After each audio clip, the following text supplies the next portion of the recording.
What is a bully?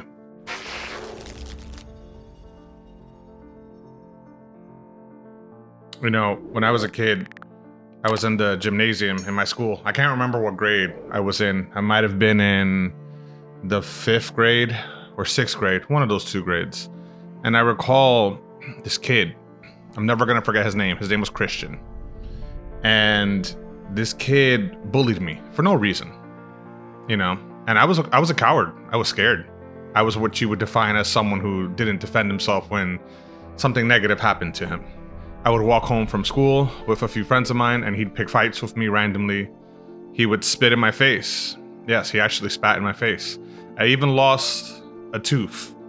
One of my front teeth got broken and it was impaled in the ground, insane, almost as if you were to drop a knife and the tip of the knife was so sharp that it would just stick to the ground. That's exactly what happened to my front tooth. I remember my mom rushing me to the dentist and they were fortunately able to save the tooth, but I forever have a scar there. It's a line that shows where the broken tooth was. When he did that, he apologized. I remember as my mom came to pick me up, he told me, "I'm sorry, I didn't want it to go that far." Now, whether he had actual remorse or not, or whether he felt guilty or possibly just got in trouble, and because of that, some sort of humanity came out of this particular individual. I never heard from him again. That was actually the last time, or at the very least, the last time I recall seeing him. What is a bully? I'm actually fortunate to have grown up during the time that I did, because there wasn't the internet in the way that it exists now. Bullying comes in many different forms.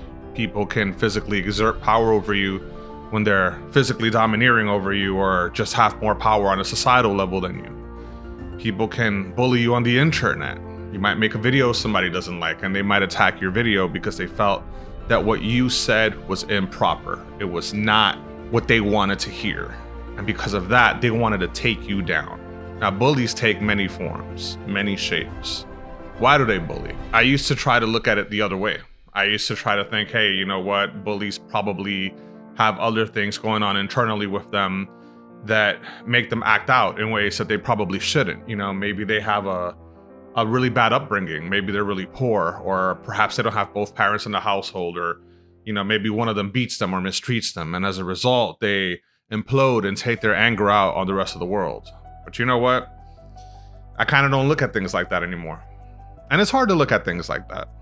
It really is. Because when you really stop and think about it, it's hard not to take bullying personally when it's happening to you. When you are the target of a particular individual that wants to impose their will on you and make you feel inadequate, worthless, close to the point of you wanting to potentially do something horrible to yourself because you feel like there's no other way. And that's really unfortunate. But I've learned a lot of things about bullies over time. I've learned that bullies are actually quite cowardly. Yes, they're definitely cowardly. They are. Bullies are the type of people that will join gangs. They're in tribes. They're in groups of people that feel the same way they do. Maybe they feel disenfranchised by a society that shunned them for whatever reason. And they gather together in order to impose said will on you, on your friend, on your family member, on a coworker, because yes, bullying could even take place in the workplace. Most bullies don't have the courage or the strength of character to actually do anything on their own. That's why they attack in groups, and that is also why a bully tends to be bigger than you. What you really got to ask yourself is, does a bully have to be physically bigger than you? No. Bullying can come in many forms. I would dare say I've even been a bully. Yeah. Oh, of course. All of us have been. You watching this video, you've bullied somebody at one point. Don't think you haven't. You might have not done it physically, but you might have done it psychologically. You might have emotionally bullied someone. I remember getting picked on a lot by some of the neighborhood kids where I lived, and I remember it got to a point where I realized that I was smarter than they were. My vocabulary surpassed theirs by leaps and bounds. I was better educated than they were, because they spend most of their time being riffraffs of society and they didn't actually do or create anything. When they would try to verbally joust with me, I was able to put them down so hard that I would actually make them feel bad. Yes, for once I had the upper hand. For once I felt powerful. For once I felt like I can do this. And it was wrong. I realized it later. Yeah, oh, of course. Why wouldn't you realize it? Think about it. Why would you want to put somebody through the same thing that they put you through? It's a horrible thing if you really stop and think about it. Now, granted, whether you choose to do it or not is your prerogative. I just need you to understand something. We have more power than what we realize. Our voices are extremely powerful. The ideas that we can project into this world, that I'm projecting into this camera, into this microphone, are powerful beyond measure. And because of that, you really have to watch what you're saying, because there's many ways to hurt people. Hurting people is not just a physical thing. Now, what can you do? Because here at Big Brother Neo's podcast, we like to give actionable steps. We don't want to just talk about issues. We want to talk about maybe ways that you could possibly circumvent it. Why wouldn't you? One thing I would suggest, make yourself bully-proof. Now, how do you make yourself bully-proof? I'm glad you asked that. You can't. It's impossible. All you can do is take small steps to ensure that you better yourself and you make yourself no longer a target. If you're a young boy, for example, and you're constantly getting picked on, educate yourself, get smarter, get to a point where that bully's gonna work for you in the future. Heck, hit the gym, do some push-ups. Say no, raise your voice. When they get aggressive with you, let them know, no, I will no longer accept this. I will not accept this behavior. And you know what? You might even get smacked up a couple of times, and that's not okay. But one thing you do eventually get is your dignity and your respect. Because when you're a kid, bullying happens a little differently than when you're an adult. You see, as an adult, you start to realize that things you went through when you were a child weren't really that bad in the grand scheme of things. Unless things didn't end up working out for you and you ended up being a particularly horrible person, for the most part, you grew out of a lot of awkward phases you were in. I remember one time when I first moved to Queens, I moved in with my brother and he had two roommates. One of his roommates was this fella. He had an afro and glasses and he was in pretty good shape. And I remember he had exercise equipment in the living room. I told myself, without really knowing, this was just kind of my own headcanon, right? Somewhere in the back of my mind, I told myself, I bet you this guy used to get bullied. Sure enough, when I asked him, he was like, hell yeah, dude. I got bullied all the time. I got sick of it. I started doing push-ups. I started lifting weights. And eventually people left me alone. Obviously, it didn't happen overnight, right? Because none of this stuff happens overnight. You don't turn off this podcast and then suddenly the music goes off, you open the door, doves fly out, and suddenly everything is hunky-dory. No, that's silly. This is the first step in taking back your power. How do you take your power back? For women, it's a little different than men because men tend to impose their will on you towards where women go more into like reputation destruction. That's their form of bullying. Most of the time because they can't physically impose their will on us. For the most part, not on most people. Now granted, maybe some can. I'm not gonna say all of them can't, but I've been bullied by women as well. Yeah, oh yeah, absolutely. I remember in school, high school actually, there was this girl, I don't remember her name, but I remember her being troubled. She was really angry, she had an attitude problem, and I also remember thinking she was really hot.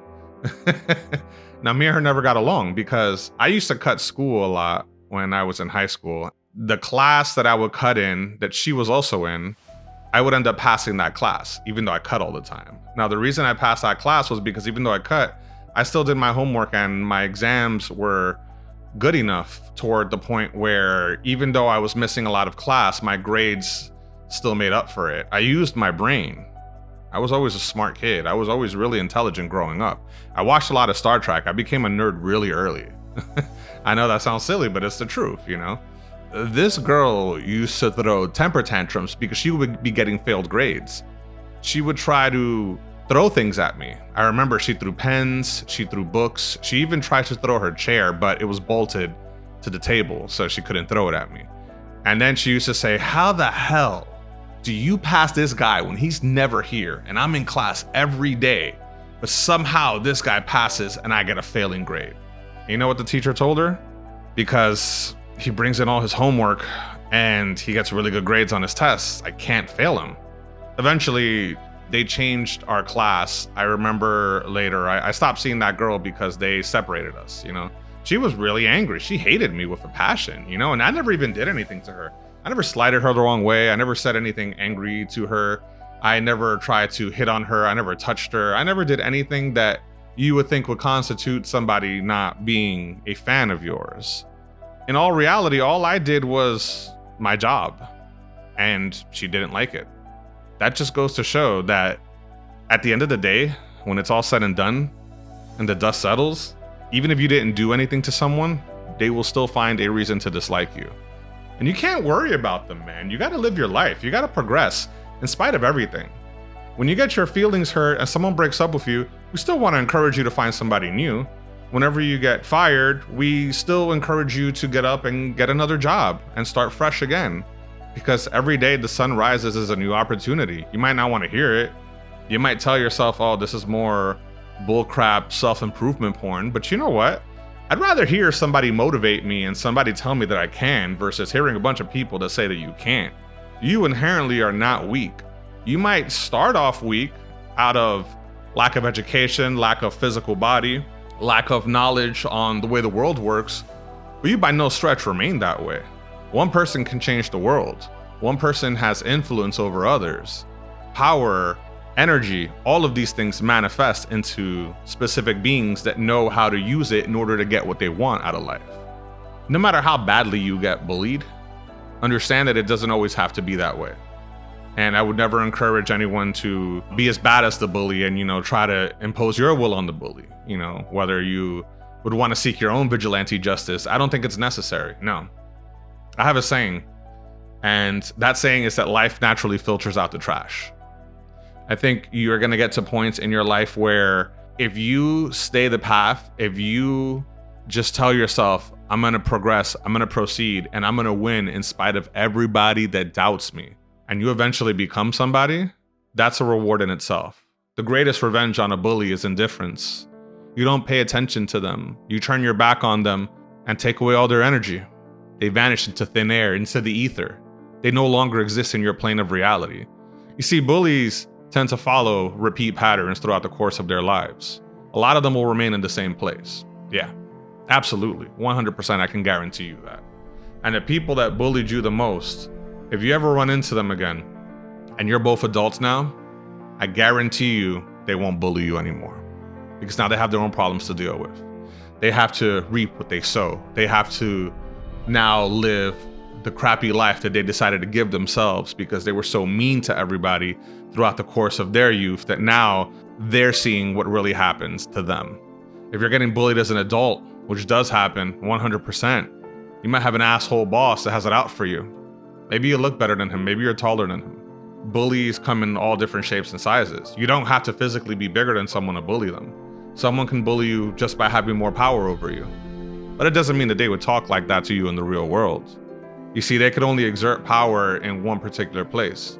If you have a bully at work, keep working, keep doing your thing. And the most important thing is you should also stay the course. Don't try to get revenge on your own. Just work, show them indifference. See, one of the bully's greatest weaknesses is indifference. And I need you to be mindful of that. Can I say that at the end of this, everything is gonna be okay? No. You all have a long road ahead of you. You all have a long journey. And it would be disingenuous for me to say that if you just try hard enough, everything is going to be okay. But you know what? What's the alternative?